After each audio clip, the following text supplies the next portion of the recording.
is all about organic chemistry, or in other words, the chemistry of carbon compounds. You've learned a lot of other compounds: acetic acid, sodium chloride, dinitrogen pentoxide. But there's a different set of rules for organic chemistry. Sit right back, take some notes, and follow along. Hydrocarbons are just that: hydrogen combined with carbons. So the one you see down here, this is two carbons surrounded with nothing but hydrogens. We say that they are saturated when there are nothing but single bonds between the carbons. So this molecule down here, it has a single bond between the carbons, has nothing but hydrogen surrounding it, so we call it a saturated hydrocarbon. You'll need to know these prefixes. So stop for a second, go ahead and write them all down, and then you'll have them to refer to. But some of these you've heard of before. Methane, propane, propanol, isopropyl alcohol. Maybe you've heard of butane or hexane. You've probably heard of octane. That's something you find in gasoline. So when you're trying to name alkanes, what you want to do is take the number of carbons, take the prefix, and slap on ane.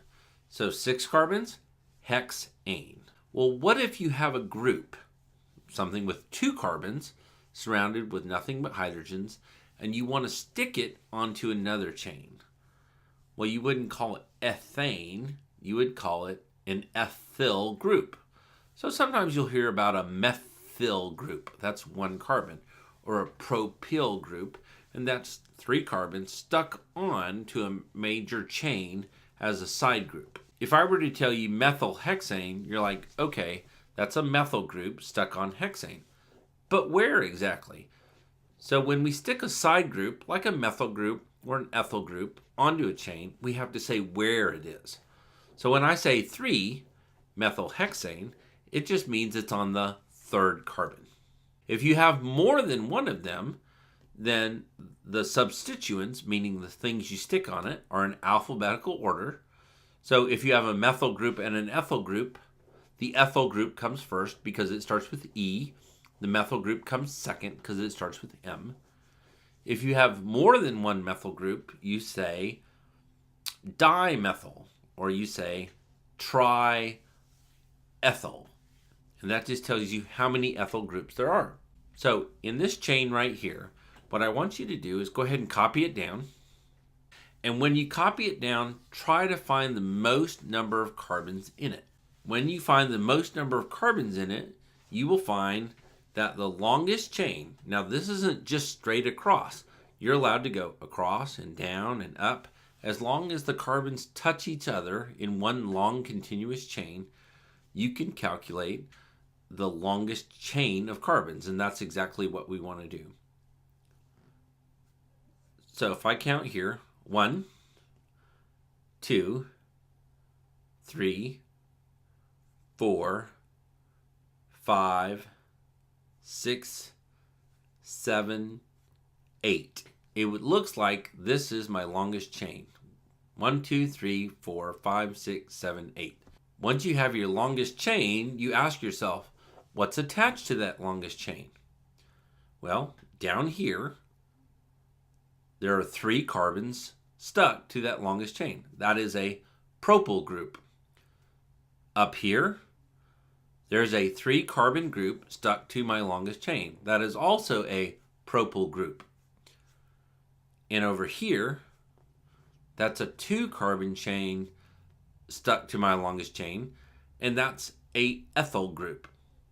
So I know it's a dipropyl because there's 2 of them, and there's an ethyl group stuck to 8 carbons, so it would be ethyl, dipropyl, alphabetically of course, and then 8 carbons is octane. The only thing left is to add in the numbers where those go. You also have these things called cyclic alkanes. So if you ever hear the word cyclohexane, all that means is 6 carbons. So instead of being stretched out into one long chain, they actually wrap around and form a ring. There are some hydrocarbons that don't have single bonds. They actually have double bonds between the carbons. And we say that they're unsaturated because you don't have every possible spot that you could have a hydrogen. There's not a hydrogen there. So this double bond between the carbons means we're actually missing 2 hydrogens. We could have one on this carbon and one on this carbon if it was only a single bond between the carbons. And you have probably heard of saturated and unsaturated fats. Same thing. It's the idea of whether they're all single bonds or if there's a double bond. Anything that's got a double bond, we're going to not call it an alkane, but we're going to call it an alkene. If it's got a triple bond, we're going to call it an ine. 5 carbons with a triple bond would be pentyne. Why is there a number 2 out front? Because as soon as you say pentyne, somebody's like, well, wait, where is the triple bond? Oh, it's on the second carbon right here. It's between the second and the third carbon. Notice, it doesn't really matter if you start counting from the left or the right, but you want the lowest number that's possible. So if I start from the right-hand side, it is the second carbon over where you form that triple bond. So when you're naming alkenes, instead of ane, you slap on the word ene, and you want to number where that double bond is. Aromatic hydrocarbons are a hydrocarbon where that circle means that inside that ring, there's a single bond, and then there's a double bond.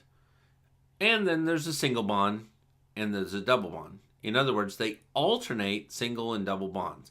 That circle just means that there's single and double bonds inside. So when you see that, just know it's not all single bonds. You've got a single and then a double, a single then a double. Just like you can take any basic outfit or any basic design and add to it, that's the beauty of organic chemistry. You can take a plain Jane old carbon chain with hydrogens on it, take one of the hydrogens off, and instead put on one of these functional groups. So a halohydrocarbon, that R means just a carbon. It's just any carbon. Could be 17 carbons, could be 1 carbon. It just represents a carbon. And then you stick on it any halogen. So fluorine, chlorine, bromine, iodine.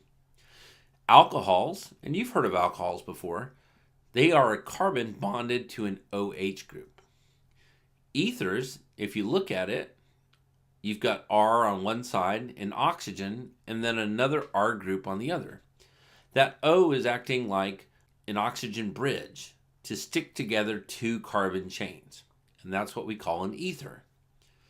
An aldehyde, you've heard of formaldehyde, probably a couple others. All an aldehyde is just a carbon double bonded to an oxygen with also a hydrogen hanging off. A ketone, like acetone, you've heard of that. A ketone is when you have that double bonded oxygen in the middle of a molecule. Back here, the aldehyde always occurs on the end of the molecule. That carbon is hooked to a hydrogen and nothing else can happen past there. It's always on the end of a molecule. A ketone, on the other hand, always happens in the middle of a molecule. You have a double bonded oxygen in the middle. And then you have carboxylic acids, of which acetic acid is one. You have a COOH. Esters are very similar to carboxylic acids. They have a double bonded oxygen above it. And then down here, instead of an OH, they have an O stuck to an R. And if you look back at the ether, ethers are an oxygen bridge between 2 carbon chains. An ester is the same thing, except you add in the double bonded oxygen. And maybe you've heard of polyester before. These are all organic compounds that we see in our everyday life. By adding on a different functional group, you create a different molecule. It's got different properties. And those different properties we can manipulate to be what we want it to be. The last one is amine. And amine is like, well, an amino acid. You remember amino acids. Amino acids have this group down here, the amine group. And on the other end of the molecule, they also have a carboxylic group. Hence the name amino acid. These are some samples of famous molecules. If you guys come in, we'll talk about them in class, but these are just some examples of organic molecules that you may see in your everyday life. Now, maybe you've heard about cis versus trans fatty acids.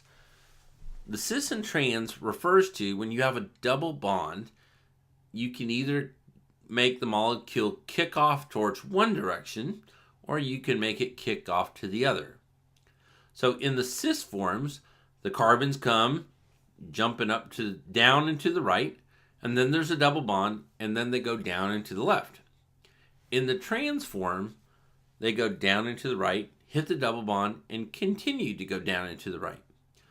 Well, that 3D structure affects how those molecules interact with each other, affects the intermolecular forces.